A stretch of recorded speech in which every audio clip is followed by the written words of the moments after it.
और जो भी इफ बट्स होते हैं स्टूडेंट्स के, सर मुझे क्या पढ़ना है, कैसे पढ़ना है, टाइमिंग्स क्या होनी चाहिए, मेरी टेस्ट फ्रीक्वेंसी क्या होनी चाहिए, सब्जेक्ट्स कैसे पढूं, PYQs कहाँ से करूँ, सारी चीज़ें मैं आपको बताने वाला हूँ। तो अगर आप everyone welcome back to another video and this video will be very helpful for your NEET 2025 preparation. Like बहुत सारे मेरे पास मैसेजेस आ रहे हैं सर, लाइक मैंने नीट 2025 के लिए प्रिपरेशन स्टार्ट कर दी है, बट मुझे समझ में नहीं आ रहा मैं कहाँ से स्टार्ट करूँ, कहाँ एंड करूँ, क्या क्या चीज़ें करनी है, क्या क्या एग्जीक्यूट करना है। लाइक जब मैं अपनी नीट की प्रिपरेशन कर रहा था तो मैंने क्या क्या स्टेप्स फॉलो किए थे, क्या क्या प्रिकॉशंस रखी थी, कहाँ कहाँ मैंने क्या क्या चीज़ें पढ़ी थी, वो सब कुछ मैं बताऊँ आपको कंप्लीट 2025 1 ईयर प्लान, ताकि आप उस चीज़ को एग्जीक्यूट कर सको। Because as you all know NEET is going to be tougher day by day. ठीक है, तो आपको जो नंबर चाहिए वो आपको इतने चाहिए कि आपको एक डिसेंट मेडिकल कॉलेज मिल सके।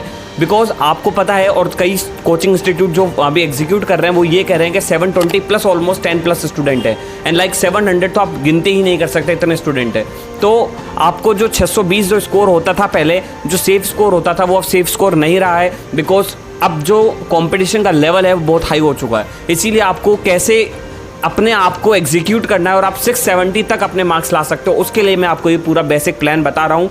जो भी इफ बट्स होते हैं स्टूडेंट्स के, सर मुझे क्या पढ़ना है, कैसे पढ़ना है, टाइमिंग्स क्या होनी चाहिए, मेरी टेस्ट फ्रीक्वेंसी क्या होनी चाहिए, सब्जेक्ट्स कैसे पढूं, PYQs कहाँ से करूँ, सारी चीज़ें मैं आपको बताने वाला हूँ। तो अगर आप चैनल पे नए हैं तो please subscribe to my channel, और अगर पसंद आए तो प्लीज़ ज़रूर अपने दोस्तों में शेयर करना। So before starting the video let me introduce myself. I am Pathan Farman Khan, I am currently pursuing MBBS from government medical college Wanaparthy, Telangana.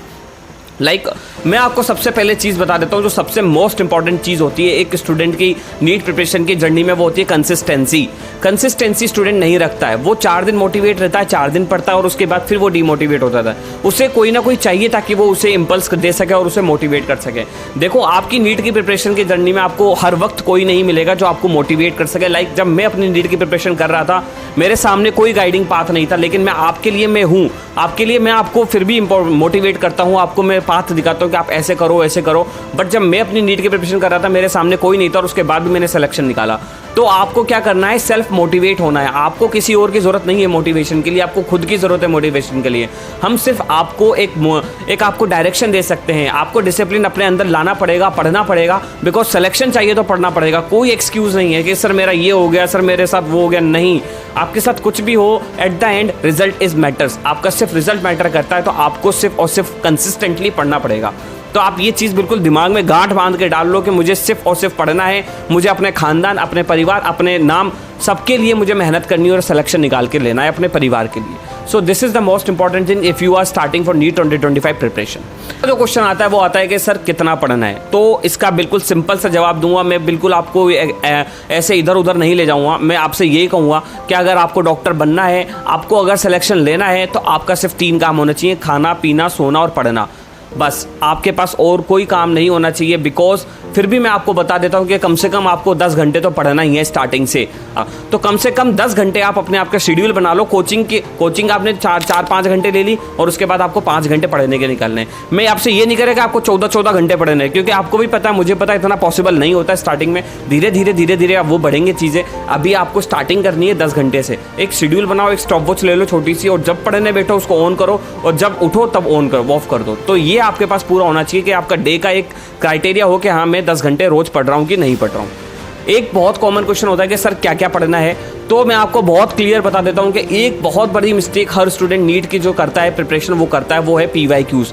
वो PYQs अभी नहीं करता है। वो PYQs कब उठाता है? जब उसके एग्जाम्स सर पे होते हैं, जब मार्च अप्रैल के एंड में उठाता है वो, और जब मई में तो पेपर होता है, और उस समय इतना ज़्यादा वो डिजास्टर्स हो जाता है बिकॉज सिचुएशन, क्योंकि आपको जो PYQs हैं वो आपको 80% नीट के अंदर रिपीटेड मिलते हैं। तो आपको कम से कम PYQs करना बहुत ज़रूरी है। मैंने बहुत सारी बुक्स देखी और मेरे से स्टूडेंट भी पूछ रहे हैं सर PYQs के लिए कौन सी अच्छी बुक होने वाली है। तो मैं आपको बिल्कुल रिकमेंड करूंगा कि आप ये ओसवाल की जो 37 ईयर्स की बुक है, बिकॉज इसको ज़रूर करें।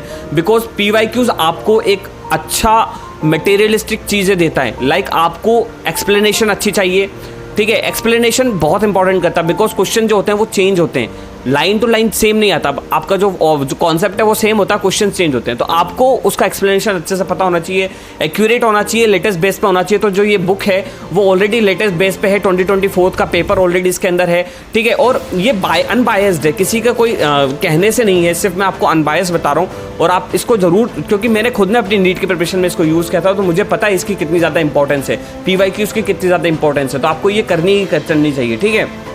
और सबसे इंपॉर्टेंट चीज़ इसके अंदर ये है कि रिवीजन आपको बहुत आसानी से मिल जाएगा, 2-2 पन्नों में नोट्स मिल जाएंगे, सिंपल नोट्स, निमोनिक्स हैं इसके अंदर बहुत अच्छे, शॉर्ट ट्रिक्स हैं इसके अंदर बहुत सारी। तो आपको ओवरऑल आपको फ़ायदा होने वाला है इस बुक से। आपको ज़रूर इस बुक को लेना चाहिए, PYQs अभी से स्टार्ट कर देना चाहिए, और लिंक इसकी डिस्क्रिप्शन में है, आप कहीं से भी वेबसाइट से इसको डाउनलोड कर सकते हो। जो मेन इंपॉर्टेंट चीज़ आती है सर फिजिक्स में कितना पढ़े, केमिस्ट्री में कितना पढ़े, बायोलॉजी में कितना पढ़े, तो मैं आपको बिल्कुल क्लियरली बता देता हूँ। फिजिक्स में आपको क्लास नोट्स बनाने हैं जो आपको कोचिंग के अंदर सर पढ़ा रहे हैं, और आपको PYQs करने और मॉड्यूल करना है, बस आपको 3 चीज़ें के अलावा कुछ नहीं करना, कोई एक्स्ट्रा बुक नहीं करनी, no universal, no DC Pandey, nothing else. Same chemistry में भी आपको क्लास नोट्स, NCERT जरूर पढ़नी है केमिस्ट्री के अंदर, और आपको PYQs करने और मॉड्यूल के क्वेश्चन करने हैं, बस ये 4 चीज़ें पे फोकस करो। 1000 चीज़ें पढ़ने से अच्छा वो 4 चीज़ें पढ़ो 1000 बार, वो आपको बहुत मैटर करने वाली है। और सेम बायोलॉजी के अंदर मैं आपको कहूँगा NCERT पढ़ो, PYQs लगाओ और NCERT बेस्ड क्वेश्चन लगाओ। This is more than enough for your NEET preparation 2025 journey, ठीक है। ये टोटल हो गया है। अब मैं आपको बता देता हूँ टेस्ट फ्रीक्वेंसी आपकी क्या होनी चाहिए। टेस्ट फ्रीक्वेंसी आपकी होनी चाहिए हफ्ते में 1 बार पेपर जरूर देना है, चाहे आपने सिलेबस पढ़ा हो कि नहीं पढ़ा हो, पर कोशिश करो कि आप रिवाइज करके पेपर दो। बिकॉज अगर आप पहली बार पढ़ के पेपर दोगे तो आपको कुछ याद नहीं आने वाला। अगर आप रिविजन करके पेपर दोगे, आई एम वेरी श्योर कि आपको कुछ ना कुछ दिमाग में आएगा, और एक मिस्टेक बुक बना लो अभी से ही, और उसके अंदर जितनी भी गलतियां हैं वो अभी से लिखना स्टार्ट हो दोगे। सर मेरा ये दिक्कत आ रही है, इसको लिख दियो, ये क्वेश्चन मेरे से गलत हुआ, क्यों हुआ, इसका कॉन्सेप्ट क्या था, और अब से आगे गलत नहीं होगा। और जब मैं नेक्स्ट पेपर दूंगा तो मैं उस मिस्टेक बुक को जरूर पढ़ के जाऊंगा। तो ये छोटी छोटी चीज़ें जो आपको ध्यान रखनी है नीट प्रिपरेशन जर्नी में, बिकॉज ये बहुत ज़्यादा मैटर करती है एट द एंड। आप इस चीज़ की वैल्यू एट द एंड समझोगे, और अभी आपके पास मौका ये सब करने का। सो आई होप आपको ये वीडियो पसंद आएगी। If you have any query और doubt, you can ask me from my Instagram ID और my Telegram channel, link is in the description. And thank you so much watching this video. All the best guys.